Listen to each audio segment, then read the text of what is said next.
อันญาติกรบในยมเรียบสู้ปกไม้บองปนไปเจอปรัดขมายตึงอ๋อบานในขนมไทยนี่ได้ชมเมียนปอดเมียนทำไมดำใบใจรำเล็ดแต่ละปกไม้บองปนตึงอ๋อขณีบ่ยังดังให้ท่าไทยเมียนเล่มรอยจมปุกโดยโอหรือไซเป็นจราจงอันจังปลุกเปลนี้ไทยมันต้นเฮียนโจประจุมจมวยกัมพูชีอัมพีกะวัวเว้นปรุงแดนโดยปลายและท่าจำบังการริรัฐวิบาลทำไมจิมุนสันมุกต้นลงเปลนี้มันต้นเมียนปอดเมียนหาไทยพิจารณาขัดชลายตอบจมวยกัมพูชีจิเพลกะหนังจีนและคณะการตูนหมกกัมพูชีบนนูเตจมผู้สำนาแต่ปีเลือกระบบกัมพูชีได้สนาอ้อยไทยโจร่วมประจุนำใบพิพิธสามปีกาว่าเว้นในการบอกบังกูปรุงแดนจมวยเคลียตัวเจียยังหนาไทยบันปลาจำร้อยตามระยะสันนิษฐานปอดเมียนรุ่ยสายเตอร์หายคือมันต้นจังโจร่วมประจุจมวยกัมพูชีในลอยเตកិច្ចប្រជុំគណៈកម្មការព្រំដែនចម្រុះកម្ពុជាថៃ GBC សម្រាប់ការវាស់វែងព្រំដែននឹងត្រូវកំណត់ឡើងក្រោយពីប្រទេសថៃបោះឆ្នោតថ្នាក់ជាតិនឹងបង្កើតរដ្ឋាភិបាលជាមុនសិននេះជាការអាងរបស់លោកនិកតេជៈផ្លង្គោអ្នកនាំពាក្យក្រសួងការបរទេសថៃក្នុងសន្និសីទសារព័ត៌មាននៅថ្ងៃទី8ខែមករាឆ្នាំ2026នេះថៃកំណត់ពេលវេលារៀបចំបោះឆ្នោតថ្នាក់ជាតិនៅដើមខែកុម្ភៈឆ្នាំ2026ប៉ុន្តែតាមធម្មតាមិនមែនបោះឆ្នោតរួចភ្លាមបង្កើតរដ្ឋាភិបាលភ្លាមនោះទេគឺត្រូវរងចាំប្រកាសលទ្ធផលឆ្នោតផ្លូវការជាមុនសិនស្រុកថៃកំណត់ថាក្រោយបោះឆ្នោតរួចយ៉ាងយូរបំផុតត្រឹម60ថ្ងៃត្រូវតែប្រកាសលទ្ធផលជាផ្លូវការគេនៅចាំបានថាកាលពីឆ្នាំ2023ក្រោយបោះឆ្នោតរួចបានជិត40ថ្ងៃ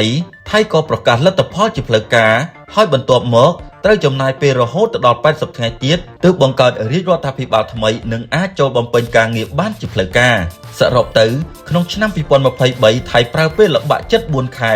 រាប់ចាប់ពីការបោះឆ្នោតការប្រកាសលទ្ធផលនិងរហូតដល់ការបង្កើតរាជរដ្ឋាភិបាលថ្មីឧទាហរណ៍ថាបើថៃត្រូវប្រើពេលប្រហែលនឹងឆ្នាំ2023ដែរនោះដូច្នេះគិតពីពេលនេះទៅប្រហែលជាអាចរហូតដល់ខែឧសភាឬអាចឈានទៅដល់ខែមិថុនាឯណោះទម្រាំអាចបង្កើតរាជរដ្ឋាភិបាលថ្មីជាផ្លូវការបានសម្រាប់ឆ្នាំ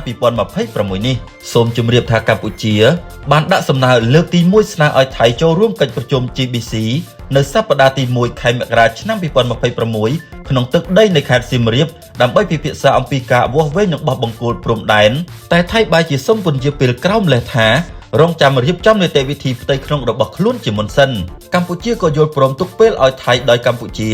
បន្តដាក់សំណើជាលើកទី2ទៀតស្នើឲ្យថៃចូលរួមកិច្ចប្រជុំ GBC នៅដើមសប្តាហ៍ទី2ឬអាចទៅដល់សប្តាហ៍ទី3ក៏បានតាមរយៈសេចក្តីប្រកាសព័ត៌មាននៅថ្ងៃទី5ខែមករារដ្ឋលេខាធិការដ្ឋានកិច្ចការព្រំដែនរបស់កម្ពុជាអះអាងថាក្នុងកិច្ចប្រជុំ GBC កម្ពុជាក៏នឹងពិភាក្សាអំពីការវាស់វែងនិងការបោះបង្គោលព្រំដែនលើតំបន់មួយចំនួនដែលយោធាថៃកំពុងឈរជើងកាន់កាប់យ៉ាងខុសច្បាប់ក្នុងដែនអធិបតេយ្យភាពរបស់កម្ពុជាផងដែរក៏ប៉ុន្តែភាគីថៃនៅតែមិនទាន់ហ៊ានចូលរួមកិច្ចប្រជុំដោយអូក្រឡាដដែលចំពោះសំណើលើកទី2របស់កម្ពុជាក្រោមលេសថាចាំបង្កើតរដ្ឋាភិបាលថ្មីរួចសិនជាការកត់សម្គាល់រាល់ពេលថៃស្នើសុំកម្ពុជាចូលរួមប្រជុំមិនថានៅលើទឹកដីថៃផ្ទាល់ឬនៅប្រទេសទី3ក៏ដូចជានៅម៉ាឡេស៊ីជាដើមនោះកម្ពុជាមិនដែលចៅឡើយដោយតែងតែយល់ព្រមជានិច្ចតែដល់ពេលកម្ពុជាស្នើម្ដងឲ្យភាគីថៃចូលរួមប្រជុំវិញមិនថានៅលើទឹកដីកម្ពុជាឬនៅប្រទេសដទៃនោះទេថៃតែងតែអេះអន់ជានិច្ចដោយប្រើលេសរាប់មិនអស់ទម្រាំចូលបន្ទប់ប្រជុំអង្គុយមុខតុចរចាគឺពិបាកជាងអូឫស្សីមិនច្រាស់ចុងទៅទៀតបើយើងងាកទៅមើលខេត្តកោះកុងឯនោះវិញលោកហាក់លេងដែលជាអភិបាលរងនៃគណៈអភិបាលខេត្តកោះកុងបានគូបញ្ជាក់យ៉ាងដូចនោះថាគិតត្រឹមម៉ោង 6:00 នាទីព្រឹកស្ថានភាពសន្តិសុខទីរួមខេត្តកោះកុងនឹងតាមបណ្ដោយព្រំដែនមានសភាពធម្មតាក៏ប៉ុន្តែមានដ្រូនហោះចំនួន3លើកនៅតាមព្រំដែនជាមួយគ្នានេះលោកអភិបាលក៏បានអំពាវនាវកុំឲ្យមានការបង្ហោះព័ត៌មានមិនពិតណាមួយដែលធ្វើឲ្យប្រជាពលរដ្ឋមានការភ័យខ្លាចបើសិនជាស្រឡាញ់ប្រទេសជាតិសូមជម្រាបផងដែរថាមិនមែនមានតែខេត្តកោះកុងមួយឡើយដែលមានឃើញដ្រូនហោះជាក់ស្ដែងបើតាមសេចក្តីប្រកាសព័ត៌មានរបស់ក្រសួងមហាផ្ទៃកម្ពុជាកាលពីយប់ថ្ងៃទី7មករាឆ្នាំ2026កន្លងទៅភាគីថៃបានបង្ហោះដ្រូនរំលោភចូលដែនអធិបតេយ្យកម្ពុជាក្នុងនោះនៅខេត្តពោធិ៍សាត់មាន2គ្រឿងនិងខេត្តព្រះវិហារមានចំនួន25គ្រឿងដោយដែលបងប្អូនបានដឹងហើយថា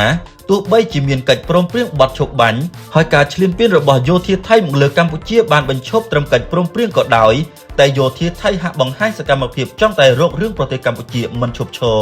ជាក់ស្ដែងដូចជាការបង្ហោះដ្រូននេះជាដើមតែទោះជាយ៉ាងណាក៏ដោយរាជរដ្ឋាភិបាលកម្ពុជានិងក្រសួងពាក់ព័ន្ធបាននឹងកំពុងយកចិត្តទុកដាក់តាមដានសភាពការនៃការវិវត្តនៅសមរភូមិមុខជាប់ជាប្រចាំដោយប្រគៀកស្មាជាមួយកងយុទ្ធពលខេមរៈភូមិន្ទដើម្បីការពារអធិបតេយ្យ និងបូរណភាពទឹកដីស្របច្បាប់ជាមួយគ្នានេះដែរបន្ទាប់ពីមានកិច្ចប្រជុំត្រីភាគីរវាងកម្ពុជាថៃចិនកាលពីថ្ងៃទី29ធ្នូឆ្នាំ2025នៅសាធារណរដ្ឋប្រជាមានិតចិនពេលនេះអាមេរិកក៏នឹងបញ្ជូនបេសកជនមកជួយពង្រឹងបទឈប់បាញ់រវាងកម្ពុជាថៃកុំឲ្យប្រេះស្រាំបេសកជនអាមេរិកនឹងធ្វើដំណើរមកប្រទេសកម្ពុជាក្នុងរយៈពេលឆាប់ៗនេះដើម្បីជួយពង្រឹងបទឈប់បាញ់រវាងកម្ពុជាថៃដែលត្រូវបានគេមើលឃើញថាកំពុងមានសភាពផុយស្រួយព្រោះការបន្តបង្កហេតុឈ្លានពានកម្ពុជាមិនឈប់ឈរពីសំណាក់យោធាថៃនេះបើតាមការបញ្ជាក់របស់លោកឧបនាយករដ្ឋមន្ត្រីប្រាក់សុខុនរដ្ឋមន្ត្រីក្រសួងការបរទេសកម្ពុជាប្រមុខការទូតកម្ពុជាលោកឧបនាយករដ្ឋមន្ត្រីប្រាក់សុខុនបានឲ្យដឹងថា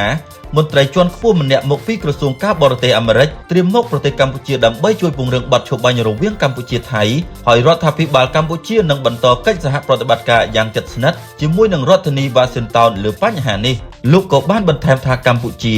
អនុវត្តបទឈប់បាញ់បានយ៉ាងមានប្រសិទ្ធភាពឆ្ពោះទៅធ្វើឲ្យប្រសើរឡើងវិញឆាប់រហ័សនិងការត្រឡប់ទៅរកភាពប្រក្រតីនៅសន្តិភាពស្ថិរភាពនិងសុវត្ថិភាពជូនប្រជាពលរដ្ឋនៅតាមបណ្ដោយព្រំដែនរបស់ប្រទេសទាំងពីរប៉ុន្តែកងកម្លាំងយោធាថៃនៅតែចូលមកទន្ទ្រានកាន់កាប់ទឹកដីកម្ពុជាដោយខុសច្បាប់និងបានបណ្តេញពលរដ្ឋស្លូតត្រង់រាប់រយពាន់នាក់ឲ្យរស់នៅដោយគ្មានផ្ទះសម្បែងសូមជម្រាបថាដំណើរទស្សនកិច្ចរបស់បេសកជនអាមេរិកមកកាន់កម្ពុជានាពេលខាងមុខនេះកើតឡើងបន្ទាប់ពីកិច្ចប្រជុំត្រីភាគីរវាងកម្ពុជាថៃចិនកាលពីថ្ងៃទី29ធ្នូឆ្នាំ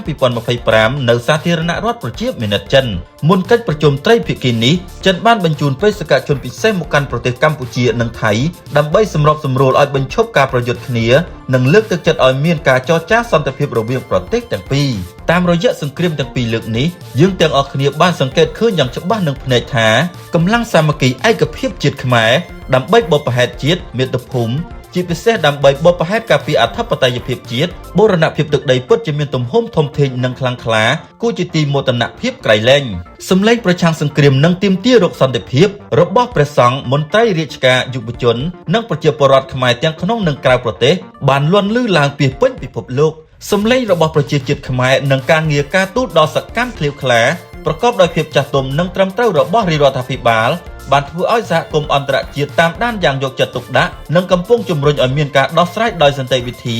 ស្របទៅតាមគោលការណ៍ច្បាប់អន្តរជាតិយើងដឹងហើយថាប្រទេសជាតិយើងប្រជាជនយើងបានហែកឆ្លងដំណាក់កាលដ៏លំបាកលំបិនបំផុតឈឺចាប់ខ្លោចផ្សាបំផុតនិងខ្ទេចខ្ទាំបំផុតរួចហើយកាលពីអំឡុងសម័យសង្គ្រាមស៊ីវិលសម័យនៃការបែកបាក់ជាតិនិងជាពិសេសក្នុងសម័យរបបប្រល័យពូជសាសន៍ប៉ុលពតថ្នាក់ដឹកនាំរៀមច្បងរបស់យើងក៏បានបិទទំព័រប្រវត្តិសាស្ត្រដ៏ខ្មៅងងឹតនេះចោលនិងបើកទំព័រប្រវត្តិសាស្ត្រថ្មីប្រកបដោយក្តីសង្ឃឹមសម្រាប់យើងទាំងអស់គ្នារួចរាល់ហើយដែរដូច្នេះការលំបាករបស់យើងនៅពេលនេះមិនអាចវេបំបាក់ទឹកចិត្តស្នេហាជាតិដ៏ជ្រាលជ្រៅរបស់យើងបានឡើយផ្ទុយទៅវិញវាបានក្លាយទៅជាកម្លាំងចលករដ៏ខ្លាំងក្លាដើម្បីការពារអធិបតេយ្យភាពជាតិបូរណភាពទឹកដីរបស់យើងឲ្យកាន់តែបានទៅតាមមធ្យោបាយសន្តិភាពដោយមានច្បាប់អន្តរជាតិជាទីពឹងកម្ពុជាប្រកាន់ជំហរយ៉ាងមុតមាំក្នុងការការពារខ្សែព្រំដែនអន្តរជាតិកម្ពុជាថៃដែលបន្តទុកដោយគណៈកម្មាធិការព្រំដែនឥណ្ឌូចិនសៀមដោយគោរពគោលការណ៍ច្បាប់អន្តរជាតិគោលការណ៍ខ្សែព្រំដែនមិនកែប្រែគោរពអនុសញ្ញាសន្ធិសញ្ញាបារាំងសៀមផែនទីនិងកំណត់ហេតុបោះបង្គោលព្រំដែនរបស់គណៈកម្មការបោះបង្គោលព្រំដែនឥណ្ឌូចិនសៀមព្រមទាំងកិច្ចព្រមព្រៀងនិងឯកសារពាក់ព័ន្ធនានាដែលភាគីទាំងពីរបានឯកភាពគ្នានាពេលកន្លងមកកម្ពុជាមិនទទួលស្គាល់នូវការកែប្រែខ្សែបន្ទាត់ព្រំដែនណាមួយដែលកើតចេញពីការប្រើប្រាស់កងកម្លាំងនោះឡើយជំហរច្បាស់លាស់និងម៉ឺងម៉ាត់បំផុតរបស់រដ្ឋាភិបាលកម្ពុជា